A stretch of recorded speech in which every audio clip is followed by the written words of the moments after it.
An additional fan-favorite character was eliminated in the most recent episode of Yellowstone, which also included Rip Kohlhauser making an effort to rescue the ranch and allowing Casey Luke Grimes to count the coup. Despite the fact that there is just one episode left until the 5th and final season finale, we have a feeling that Taylor Sheridan's smash Western drama is ready to take things to a whole new level. The previously vulnerable ranch laborers and the Dutton family were further shaken by the unanticipated fatality that occurred in the 12th episode of Season 5, titled Counting Coup. It is evident that the commercial obstacles and personal problems between Beth, Casey, and Jamie West Bentley not only continue to exist, but also need to be dealt with and hopefully addressed during the course of the next 2 weeks. This is despite the fact that this sad event may have pushed Beth Kelly Riley closer to Carter Finn Little. A brief preview for episode 13 was broadcast at the conclusion of the dramatic episode. This provided viewers with their first glimpse of the drama, tension, and emotional interactions that are to come in the following episodes. To answer your question, what can we expect from the penultimate episode of Yellowstone? A frame-by-frame analysis of the teaser trailer for the most recent episode of the Paramount Network's collection, episode 513, is presented here in advance of the premiere on Sunday, December 8th. A word of caution: spoilers are not accurate. Episode 13 of the 5th season of the Yellowstone. What's in the preview? A tense conversation between Rip and Beth was the first thing that was shown in the most recent look at the final 2 episodes of Yellowstone Season 5. "Because you are selling all that we own, how am I supposed to manage a ranch?" Rip inquired to his wife. As a response, Beth stated, "There is no solution," the phrase "we're just buying time." You may recall that in episode 12, Rip attempted to sell animals from the ranch with the assistance of Travis Taylor Sheridan. However, it appears like Beth may increase the stakes moving forward. Is it reasonable for her to believe that there is no way to salvage the land and the dream that her father had? On the other hand, would she and Rip be able to find out a solution in the nick of time with the assistance of allies such as Travis and Thomas Rainwater, represented by Gil Birmingham? Given that there is just one episode left until the season finale Yellowstone, it should come as no surprise that the show is keeping its important moments a secret, which means that a great deal of information is still unknown.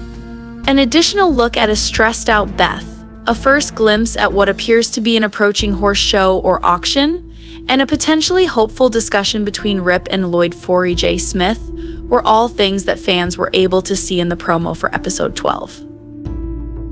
In one of the clips, Rip tells Lloyd, "I want you to stay home," and Lloyd responds by saying, "Ain't there anything to stay home for, despite the dire conditions?" Rip reassures Lloyd, "Yeah, there is." Another question: is Rip in denial, or does he have a genuine strategy up his sleeve? When we build it back, we had hoped that the major threats to the Dutton family had been neutralized after Casey counted a coup in episode 12. At least in relation to the hit Sarah Dawn Olivieri hired on John Dutton Kevin Costner. However, the preview for episode 13 showed a shaken Casey having a conversation with Monica Kelsius-Bill, asking, "What happens if they come after you, or Tate, or any of us?" After some time has passed, we witness Monica and Tate sitting in a truck, Beth striding through a house with a determined demeanor, and Rip giving a sneering look while wearing a cowboy hat and sunglasses.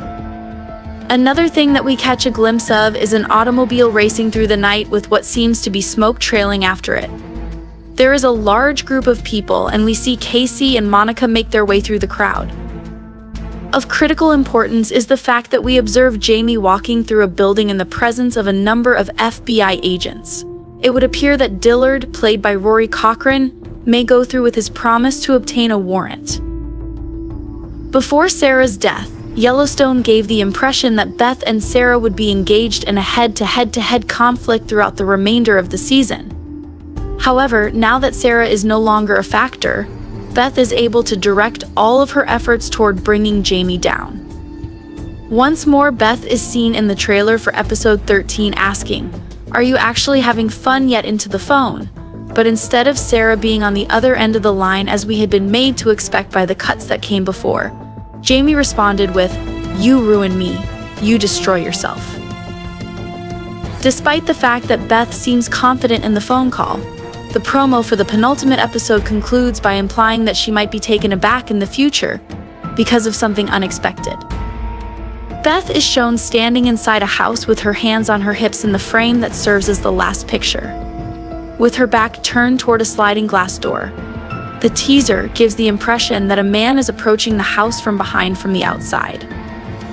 Despite the fact that there is a possibility that the spook is nothing more than a red herring and that the shadowy figure is indeed Rip, there is also a possibility that Beth is in danger without her knowledge. Will Jamie be able to fall?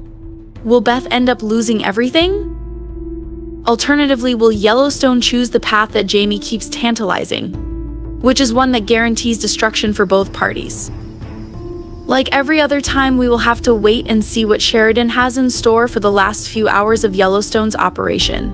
Make sure you catch up on the HD Pro Max Yellowstone coverage. Till then, Sunday evenings at 8 p.m. are the times when new episodes of Yellowstone Season 5, Part 2 are released at the Paramount Network's ET On. A new week has brought yet another death on Yellowstone. There are 3 humans and 1 horse among the bodies that have been counted after tonight's episode of Season 5, Part 2. The number of casualties is even more startling when one considers that everything takes place during a single week of bloodshed on the Yellowstone Ranch, which is still suffering after the murder of patriarch John Dutton Kevin Costner in Episode 9. In Episode 11, which aired a week ago, assassins riding in minivans shot and killed Sarah Atwood, a lawyer who was planning her next move, played by Dawn Olivieri. Colonel Colby Mayfield, a ranch hand, is killed by a horse in a stall accident that occurred in the episode that aired on Sunday. The event resulted in the man-eater bull being shot. Beth Dutton, played by Kelly Rayleigh, is so upset over the devastation and the money issues that threaten the ranch that she refuses to accept a good morning while she is eating her black coffee breakfast. That's fairly presumptuous based on the string of mornings we've put together lately, she says while holding her coffee cup in her hand. In order to take on his father's professional murderers, former Navy SEAL Casey Dutton, played by Luke Grimes, is taking on the role of a lethal action hero. At the outset, he makes an effort to locate Grant Horton, played by Matt Gerald, who is the mysterious leader of the wicked corporation that Atwood hired to eliminate Governor Dutton. Naturally, when Grant is at home, he displays a quite different side of himself. During his daughter Ally's soccer game, he is the father who is wearing shorts and a belt and is shouting "way to go" with enthusiasm. The innocence is shattered when Casey, who is wearing a hoodie, suddenly jumps into the backseat of Grant's Mercedes and surprisingly points his gun at Ally. Casey snarls, "Drive, or you can clean up the mess," and then she does it. In response to Ally's shakes, he doubles down. "You should be scared." "Do you know what your daddy does for a living?" Casey asks the question. This is something that even Dirty Harry would never do to a child. But Casey is demonstrating to Grant that he is capable of matching his warrior coolness in order to protect his family. "I am what you are," Casey assures her friend. "I'm going to trade my family for yours." The message that was sent included a graphic and profanity-filled depiction of the family destruction that Grant will unleash if he, who has already killed Atwood, causes injury to another Dutton character. Casey replies, "Good luck explaining this to your wife," as he throws his hood back up and exits the vehicle.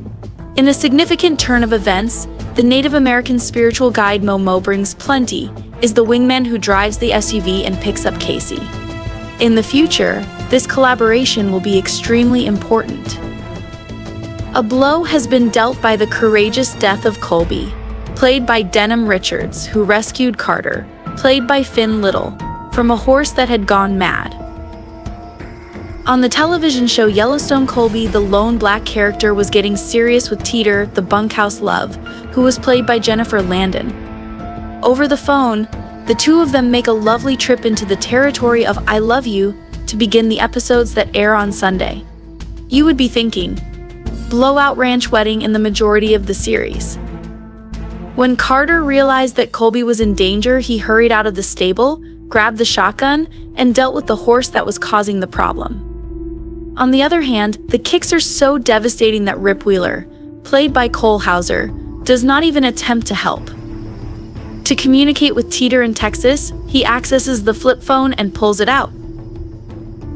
A sad eulogy of sorts is delivered by Teeter during the midnight trip to Yellowstone, which is accompanied by painful moments of grieving on horseback. "He's a cowboy," she says. As the saying goes, suffering is the job. Colby does earn a place in the Yellowstone Ranch Cemetery, which is soon becoming overstocked with graves. The soiled hat of Teeter's beloved returns to her. Jamie Dutton makes a discovery of his spine, and it pricks him in the buttocks. When we last saw Attorney General Jamie Dutton Wes Bentley, he was crying as he called 911 to report the gunshot death of his girlfriend and partner in the dark planning, Sarah. In a conversation with the investigating detectives, Jamie is back to his usual self. They do not believe that the shooting was the result of a carjacking gone awry, as the police had stated. Jamie maintains his stance in the face of the cops' insistence that she remove her belongings. "You're treating me like I'm a suspect," Jamie adds in a commanding tone. "Now, I wasn't," the detective comments in response, "but I am now." A warrant and the full enchilada are promised by the police force before they leave. In a moment, this infant is going to make a public release. Jamie dashes up the stairs and immediately begins to tear the papers. In addition to Yellowstone fire therapy, Beth Dutton's most memorable lines. At this point, Beth continues to dominate the best lines category, particularly when she is therapeutically treating her gloomy husband Rip Cole Hauser in a straightforward manner. A day fire is lit by her pouring lighter fluid, which she refers to as Boy Scout juice, into the huge stone fireplace, and then she exclaims, "Voila." "Now, when you throw your whiskey glass in the fire, you'll get a big fireball," she says to herself. "I'm not going to watch you bottle this up all night." With any luck, Beth is not going to be the one to start the next Yellowstone wellness trend, but Rip is seeing success with it, as he throws a fastball that is satisfyingly blazing. Additionally, Beth provides her therapist with a diagnosis of the Duttons, who are in grave danger of losing their cherished Yellowstone National Park area.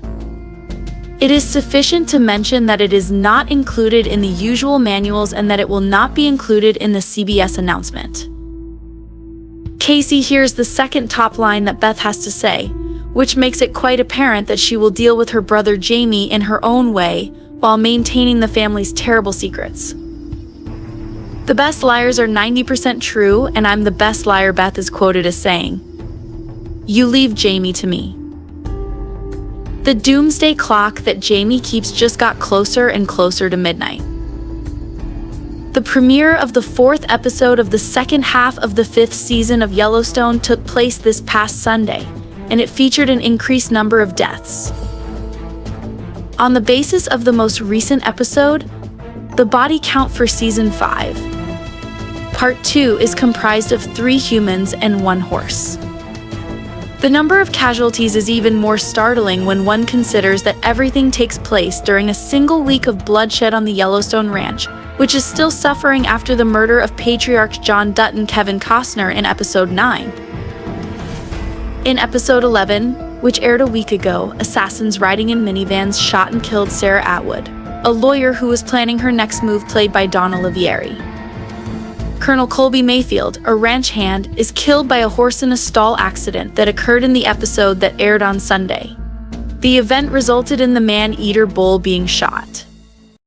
Can you tell me about what the rest of the season has in store for these fans? These are the times when the last 2 episodes of the 5th season of Yellowstone will be released, as well as the ways in which you can view them.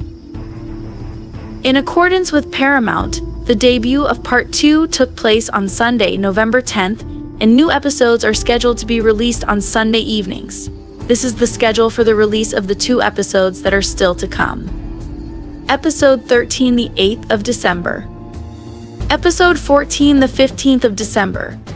New episodes will first run on Sunday evenings at 8 o'clock. the Paramount Network broadcasts ETPT. According to the announcement made by the platform, Yellowstone episodes will not be available to stream on Paramount, and the service is not included in any of the subscription options that are offered by the service. It is possible to check in to the Paramount Network and watch content using that method if you have a login to your television provider. In Yellowstone Season 5, Episode 12, Counting Coup, the ranch suffered the loss of yet another individual. However, the manner in which they passed away is much dissimilar than the manner in which John Dutton, and Sarah Atwood both passed away earlier in the season.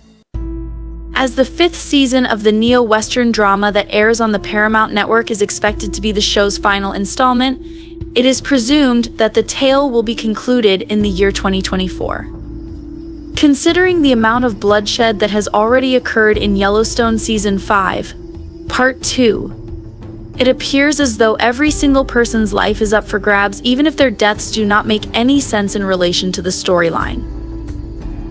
Within the context of Yellowstone Season 5, Episode 12, Rip Wheeler and the other ranch hands exerted a great deal of effort in order to sell off as much of their animals as they could.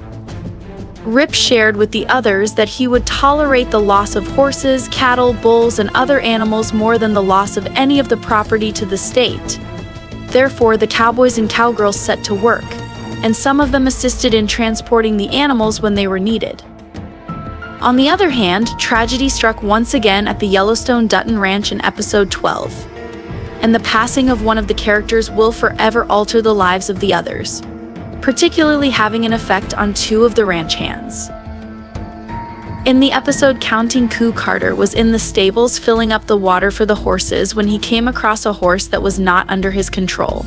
Carter had been cautioned to stay away from this bull because of its deadly nature nonetheless. He did not want the animal to become completely dehydrated.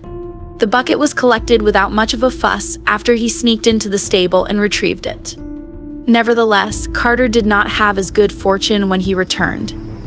Carter was backed into a corner by the horse when he brought the full water bucket into the barn. Colby Mayfield came just in time to prevent the stud from injuring Carter.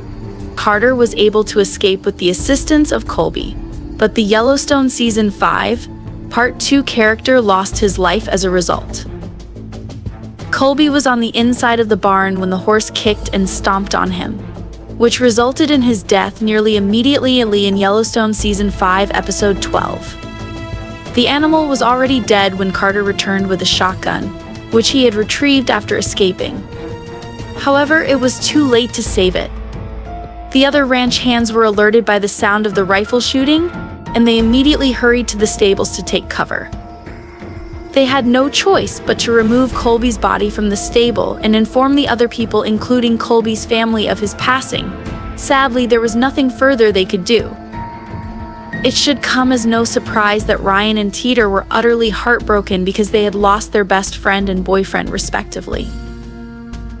It is possible that the shocking news that Colby had passed away should have been revealed to viewers in the very first scene of Yellowstone Season 5, Episode 12, because it appeared to be too good to be true. Colby and Teeter had a phone conversation at the top of the hour, and throughout the course of their conversation, Colby inadvertently stated that he loved Teeter. Despite his best efforts, Teeter refused to let him off the hook by allowing him to take it back by stating that it was too early. Teeter informed Colby that she loved him as well, but she had no idea that this would be the final time she ever spoke to him. He was the last person she ever spoke to.